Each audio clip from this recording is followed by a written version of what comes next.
Yo guys, what is up? It's Downsman1 here, and welcome back to the second episode of my Battlefield 1 challenge series.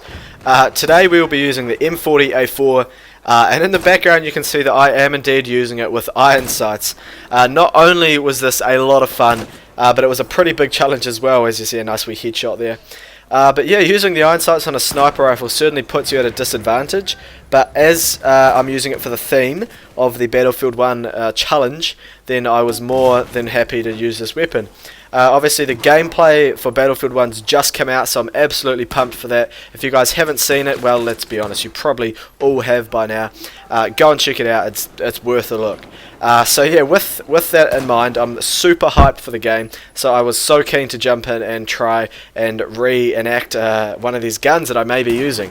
Later on in the video I do switch it up to use an ACOG sight, because as you can see from the new Battlefield 1 gameplay, sights are in the game, and obviously there are sniper rifles with sights on them, but for the fun of it I have been using iron sights, and as you can see I still managed to pick off some pretty nice kills. But now to talk about the M40A5 as a weapon in Battlefield. Usually if you want to put an 8x on it, or a normal sight, your preferred sight, this gun definitely performs just as good as probably any other sniper rifle in the game.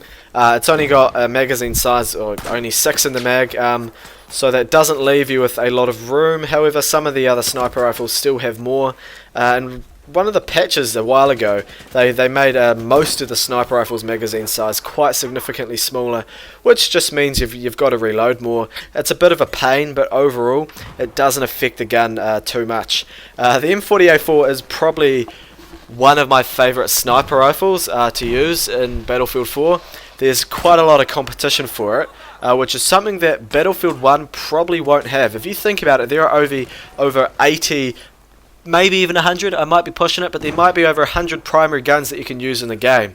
So that means you've got so much choice when it comes to picking what gun you want to use, and on Battlefield 1 I highly doubt there will be anywhere near as many guns, which may worry some people because they may think, oh, there ain't going to be as much content. However, I think Battlefield 1, the content will still be there, the game will be amazing, and everyone will love it.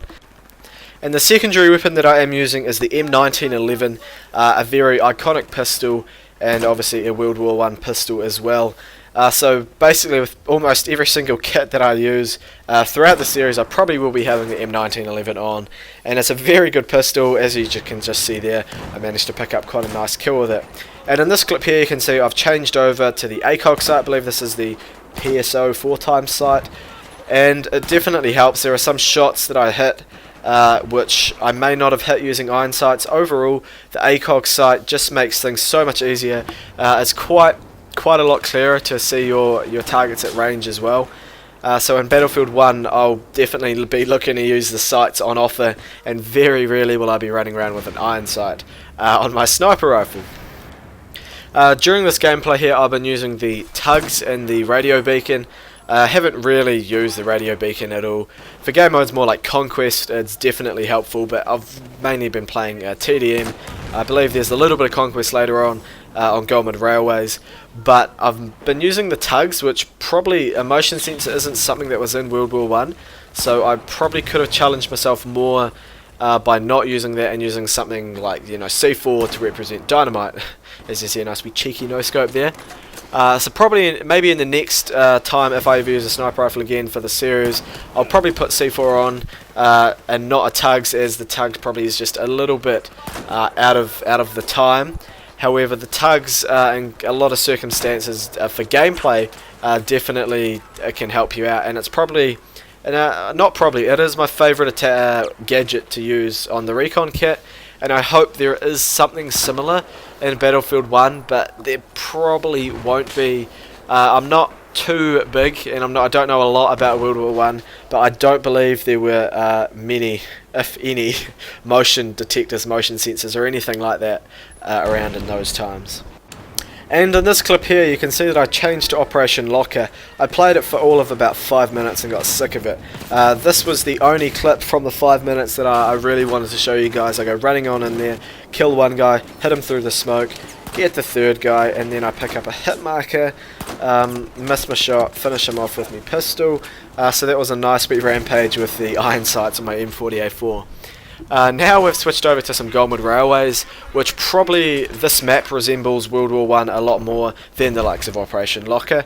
I was playing on Parasol Storms before, which had a few trenches, which obviously trench gameplay is going to be quite prevalent in Battlefield 1. But now I really want to talk about the gameplay from Battlefield 1. Holy shit, it looks so good. I can't get over it. I've been watching hours of gameplay from it. Obviously, Level Cap uploaded a 44-minute video worth of gameplay, which I'm so stoked. I'm watching that later tonight. Also, I watched the live stream, the live event from EA Play. I was at school at the time, but you know, you can take sacrifices and watch the gameplay. It was quite important, and God, do I love it. It just looks, the graphics look so good. From what I can see, there's an animation for getting into vehicles now. Maybe not all of them, but some of them. And I saw the Zeppelin being shot down, or burnt down rather. I never actually saw too much gameplay from inside the Zeppelin, like shooting down. But I imagine it's going to work something similar to the AC-130 in Battlefield 4. However, the AC-130 is so overpowered and it is so annoying. So I've got my fingers crossed that the Zeppelin is useful, but also not extremely overpowered and annoying for an infantry at the same time. Alright guys, that wraps up this video about me talking about the M40A5 and my Battlefield 1 challenge series. Please leave a comment down below letting me know what guns you want me to use. It can be anything. Hell, it can even be a secondary if you really want to challenge me. I'm up for it. So yeah, hope you've enjoyed. Leave a like down below if you have. And with that guys, I'll catch you in the next video. Catch you later.